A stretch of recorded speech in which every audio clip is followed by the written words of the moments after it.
जय सियाराम, जय बागेश्वर धाम की। आपने विक्रम बेताल की 25 कहानियों के बारे में सुना होगा।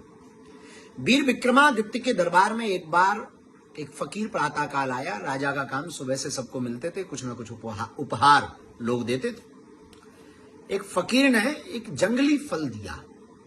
राजा मुस्कुराया, वीर विक्रमादित्य मुस्कुराए। ठीक है, फक्कड़ महात्मा इनके पास होगा भी क्या, पर इसके देने की भी क्या आवश्यकता। अब वो अपने दरबारी को दे दिया।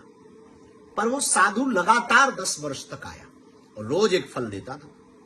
वीर विक्रमादित्य बहुत व्यस्त रहते थे, तो वो फल रोज अपने दरबारी सिपाही मंत्री को दे देते थे। 10वें वर्ष में एक घटना घटती है कि वो जो फल दिया, एक दिन 10वें वर्ष में उस महात्मा ने रोज का काम, तो बगल में पालतू बैठे हुए बंदर को वो फल राजा ने खिलाने को दे दिया। और जैसे ही उसने वो फल खाया तो चौंक गया कि बंदर ने अपने मुंह से इतना बड़ा हीरा उगल करके फेंका उस फल के बीच से कि आज तक राजा के खजाने में भी नहीं था। राजा चौंक गया और फकीर से बात करने योग्य था, तो दरबारी से पूछा कि बाकी जो 10 वर्षों तक फल आए वो कहां है। तो उसने कहा कि राजकोष में हमने एक खंडर में डाल दिए। और जब देखा तो दुर्गंध आ रही थी, पर हीरे चमक रहे थे।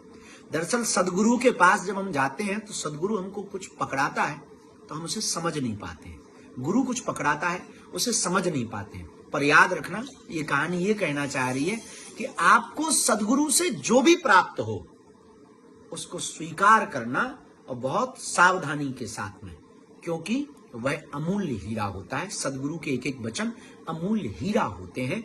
इतना बेशकीमती हीरा होता है कि उसकी कोई दुनिया में कीमत नहीं होती है। इसलिए बेहोशी में नहीं, होश में जिंदगी को जीना है। और सदगुरु के सामने तो होश में ही जाया कर।